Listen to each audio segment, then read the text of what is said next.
আর এই যে ছবি আপনাদেরকে দেখাচ্ছি চেন্নাইয়ের ছবি, পরিযায়ী বিক্ষোভে একেবারে ধুন্ধুমার পরিস্থিতি চেন্নাইয়ে। পরিযায়ী শ্রমিকদের বিক্ষোভে কার্যত রণক্ষেত্র চেন্নাই। যে ছবি এই মুহূর্তে আপনারা দেখছেন, এক শ্রমিকের মৃত্যুর পর ক্ষতিপূরণের দাবি এবং সেই দাবিতে বিক্ষোভ। পরিযায়ী বিক্ষোভে কার্যত ধুন্ধুমার পরিস্থিতি চেন্নাইয়ে। পরিযায়ী শ্রমিকদের বিক্ষোভে কার্যত রণক্ষেত্র চেন্নাই। পুলিশকে লক্ষ্য করে চলে ইট বৃষ্টি। পরিযায়ী শ্রমিকদের পরিস্থিতি নিয়ন্ত্রণে আনতে পাল্টা পুলিশকে পর্যন্ত লাঠি চার্জ করতে হয়।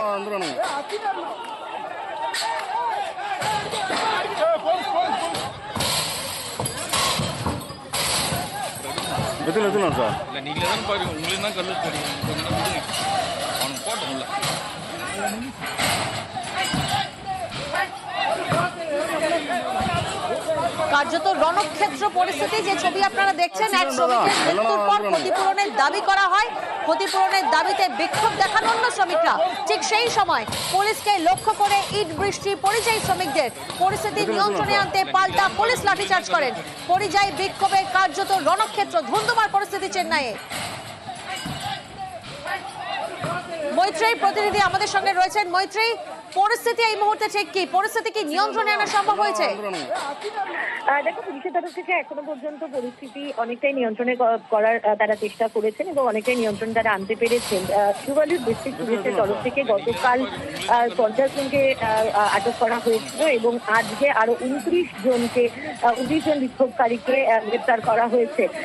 হাজারেরও বেশি পরিযায়ী শ্রমিক তারা বিক্ষোভ দেখাচ্ছিলেন এবং পুলিশ যখন গোটা পরিস্থিতি সামাল দিতে যায়, এটা একটি সংস্থায় তারা কাজ করেন এবং সেখানকারই একজন পরিযায়ী শ্রমিকের মৃত্যুর পর কম্পেনসেশনের দাবিতে তারা বিক্ষোভ দেখাচ্ছিলেন গতকাল থেকে। এবং আজকে যখন গতকালও সেখানে পুলিশ উপস্থিত ছিল এবং আজকেও যখন পুলিশ সেখানে গিয়ে উপস্থিত হয়, তখন পুলিশকে লক্ষ্য করে ইট বৃষ্টি, স্টোন পেল্টিং করতে থাকেন সেই পরিযায়ী শ্রমিকরা এবং তারপরেই লাঠিচার্জ করে পুলিশ এবং তারপরে তিরুবালুর পুলিশ 29 জন পরিযায়ী শ্রমিককে এখনো পর্যন্ত গ্রেপ্তার করেছে এবং তারা পরিস্থিতি অনেকটাই নিয়ন্ত্রণে নিয়েছে বলে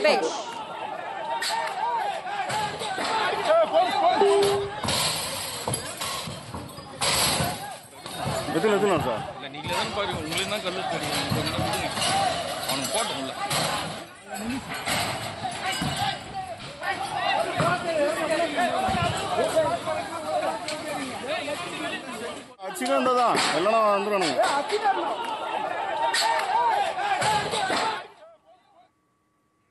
আর এবার নজর রাখবো মালদার দিকে। মালদার সালিশি সভা, সেখানে সালিশির নামে টাকা দাবি, অপহরণ। হরিশ্চন্দ্রপুরে সিভিক ভলেন্টিয়ারের বিরুদ্ধে অভিযোগ। স্বামী স্ত্রীর বিবাদ মেটাতে সালিশি সভা এবং সেখানেই এই বিবাদ মেটাতে 2 লক্ষ টাকা চাওয়ার অভিযোগ। এবং তারপরে এখানেই শেষ নয়, অপহরণের অভিযোগ পর্যন্ত সামনে আসছে। অর্থাৎ টাকা না দেওয়ায় যুবককে অপহরণ করা হয়, থানায় অভিযোগ করায় হুমকি, দোকানে আগুন পর্যন্ত ধরিয়ে দেওয়া হয়। যে ছবি এই মুহূর্তে আপনারা দেখছেন। সেবক প্রতিনিধি এই মুহূর্তে আমাদের সঙ্গে রয়েছেন, সরাসরি সেবকের কাছে যাব। সেবক, অভিযুক্তের পরিচয় কি এবং অভিযুক্তের বিরুদ্ধে কোনো আইনি পদক্ষেপ?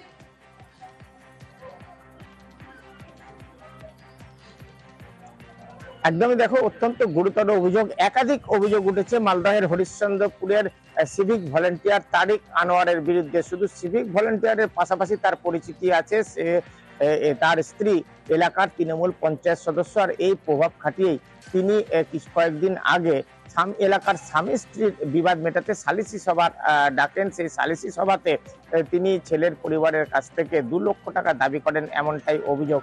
আর এই টাকা না দেওয়ায় যে গোলাম রসুল, এই যে ছেলে, তাকে থানায় নিয়ে যাওয়ার নাম করে অপহরণ করা হয়। এক্ষেত্রেও তারিক আনোয়ার যুক্ত, এমনটাই পরিবারের দাবি।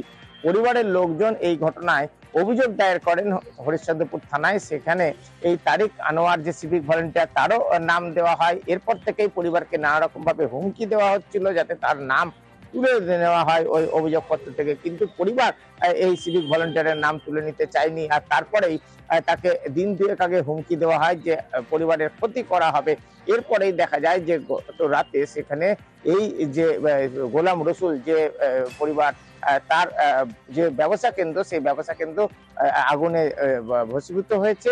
এবং এই ঘটনাতেও পরিবারের দাবি যে এই সিভিক ভলেন্টিয়ারের হাত থাকতে পারে, এমনটাই তারা আশঙ্কা করছেন। আর এ নিয়ে হইচই পড়েছে, যদিও সিভিক ভলেন্টিয়ার বলছেন যে তিনি কোনো সালিসি সভা করেননি, এলাকায় সালিসি সভা বসেছিল, তাকে সেখানে ডাকা হয়, তিনি চেষ্টা করেছিলেন যাতে স্বামী স্ত্রীর মধ্যে বিবাদ মেটে। কিন্তু সালিসি সভায় কিভাবে তিনি উপস্থিত থাকলেন আইনের সঙ্গে কাজের সঙ্গে যুক্ত থেকেও তা নিয়ে প্রশ্ন উঠেছে। আর স্বাভাবিকভাবেই শাসক বিরোধী চাপানোতর শুরু হয়েছে। বিরোধীরা এ নিয়ে প্রশ্ন তুলছে, সিভিক ভলান্টিয়ারের ভূমিকা তথা তৃণমূল নেতার ভূমিকা নিয়ে তারা প্রশ্ন তুলছে। আর তৃণমূলের বক্তব্য যে এই ঘটনায় পুলিশ ব্যবস্থা নেবে, দল কোনোভাবে যুক্ত নয়। যদি কেউ অভিযুক্ত হয় বা কারো বিরুদ্ধে তথ্য প্রমাণ থাকে, সেক্ষেত্রে পুলিশ পদক্ষেপ নেবে। বেশ, অভিযোগকারী এবং অভিযুক্ত কি বলছেন শোনাবো আপনাদের। আমার ভাইকে নিয়ে যে কিডনিক বিক্রি করে দেবে বলেছিল, আর 2 লাখ টাকার চাপও দিয়েছিল। যাই হোক, তারিকুল মেম্বার, তারপর তারিকুল মেম্বার আমাকে রেলগেটের ধার থেকে আমাকে ফোন করে আর বলে যে তুই যদি কেস না উঠাস তাহলে তোর বড় ক্ষতি হবে। কারণ অপহরণের যেটা অভিযোগ করেছিলেন, এই কারণেই আজকে আগুন লাগিয়ে দিয়েছে মনে করছেন? হ্যাঁ, দোকানের আছে, আমার 4টা বাচ্চা আছে, আমি বাচ্চাকে কিভাবে পড়াশোনা করাবো, কিভাবে খাওয়া দাওয়া খাওয়াবো। এই ধরনের ঘটনা আমিও সকালে গিয়ে দেখেছি, কিন্তু এটা একদম মানা যায় না। যদি কেউ বা কারা করে থাকে, একদম মন নাই, এটাকে আমি সাপোর্ট করছি না। যদি কেউ করে থাকে এর তদন্ত হোক, আর উপযুক্ত শাস্তি আমিও চাই। কিন্তু আমার উপরে কেন করছে, আমার উপরে কোনো ষড়যন্ত্র থাকে বা কেন করছে সেটা বলতে পারছি। কিন্তু তাহলে আপনার বিরুদ্ধে অপহরণের একটা অভিযোগ তুলেছিল এর আগে কিছুদিন আগে। ওটাও ভিত্তিহীন, ওটাও তদন্ত হোক। ওটাতে আমি বলছি যে আমি সবসময় সাপোর্ট, আমি এগুলো একই নাই, আমার এগুলো কোনো কোনোদিন রেপোর্টও নাই, এগুলো কাজ কোনোদিন জীবনও হয়নি আমার। আর এই নিয়েই শুরু হয়েছে রাজনৈতিক চর্চা। মারছে তৃণমূল, মরছে তৃণমূল। কোন তৃণমূল মারছে? প্রভাবশালী তৃণমূল মারছে।